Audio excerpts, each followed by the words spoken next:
नमस्कार, शारदास किचनमध्ये आपलं स्वागत आहे। आज आपण बनवणार आहोत पालकाची भाजी आणि ती पण एकदम जुन्या पद्धतीने पालकाची भाजी बनवणार आहोत।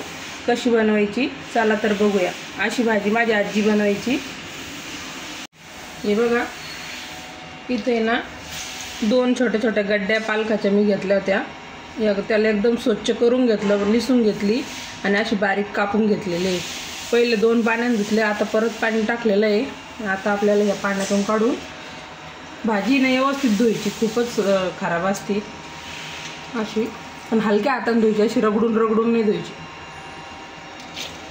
आता या पातेल्यात टाकून देऊया। हे बघा, अशी भाजी टाकून घेतली सगळी पातेल्यामध्ये। आता 1 ग्लासभर पाणी टाकून द्यायचं शिजायला। हे बघा, गॅस चालू करून आहे ना भाजी शिजायला ठेवून दिली आपण। आता भाजी ना थोडी 5 मिनिटं झाले का हलवून घ्यायची आणि 5-10 मिनिटं शिजून द्यायची। शिजल्यावर चेक करून दाखवते मी तुम्हाला। बघा, आपली भाजी शिजते ना तोपर्यंत आपण एक वाटण तयार करून घेऊया। बघा, इथं मिक्सरचा जार घेतलेला आहे। आता त्यामध्ये ना 10-12 हिरव्या मिरच्या टाकून घ्यायच्या आणि 1 लसणाची कांडी शिलून घेतलेली आहे, ती पण टाकून घ्यायची आणि याची बारीक चटणी करून घ्यायची। बघूया आपण चेक करून भाजी शिजली का। भाजीची काडी घ्यायची आणि चेक करून बघायची। बघा, भाजी शिजलेली आहे आपली। हे असं वाटण तयार करून घेतलं होतं आपण। आता याचं आहे ना शिल्लकचं पाणी याच्यामध्ये काढून घेऊ आपण। भाजीचं पाणी हे फेकून नाही द्यायचं। पाणी का बरं काढायचं, म्हणजे भाजी घोटायला आहे ना सोपी जाते। हे बघा, आता आहे ना या चमच्याचे असं आहे ना असे घोटून घ्यायची। जर चमच्याने तुम्हाला लवकर घोटल्या जात नसून, वेळ लागत असेल ना, तसं वेळ तर लागत नाही म्हणा, पण लागत असेल तर तुमच्याकडे जर पूर्णच हे असेल तर त्यांना मी दाखवते तुम्हाला। हे बघा, असं मॅशर असलं ना तर यानं तर खूपच पटकन घोटलं जाते।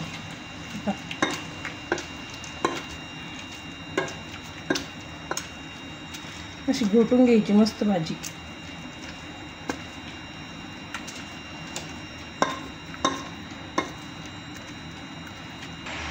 हे बघा, आता आहे ना 1 चमचा बेसन पीठ टाकून घ्यायचं।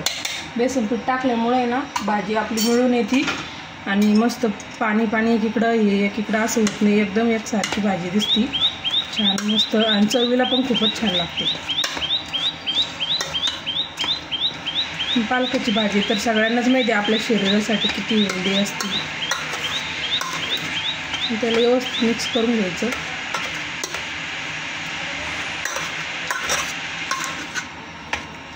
जास्त वेळ पण लागत नाही, खूप सोपी पद्धतीवर।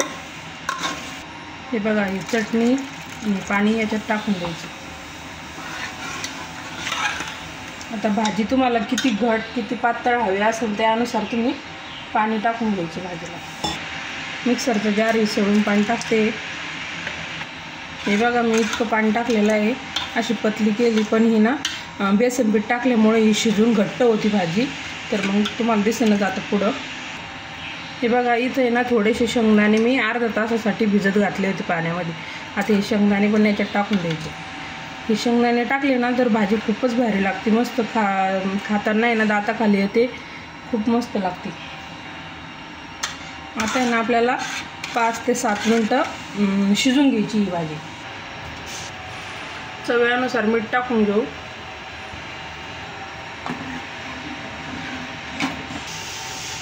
भाजी शिजत आहे आपली मस्त। भाजी शिजती तोपर्यंत आपण काय करू, तडक्याची तयारी करून घेऊ।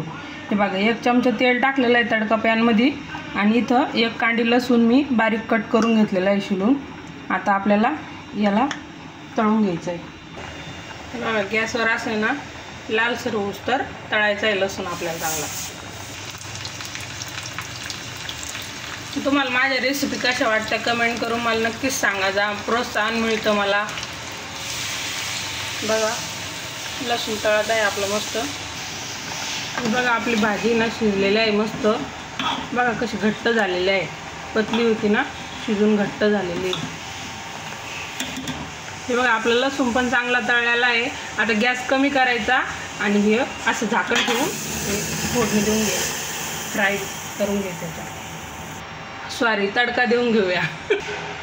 बघूया आपण. बघा मस्त तडका बसलेला आहे. अशा पद्धतीने भाजी करायची. अशा पद्धतीने ना आपल्या आजी आई असे करायच्या. असं वरून जर तडका दिला ना लसणाचा, खूपच टेस्टी भाजी होती. आणि तडका दिल्याच्यानंतर 2 मिनिटांना लगेच गॅस बंद करून टाकायचा. बघा आपली भाजी बनवून इथं तयार झालेली आहे. आवडली असेल तर नक्कीच ट्राय करून बघा आणि कशी वाटली कमेंटमध्ये मला नक्कीच सांगा.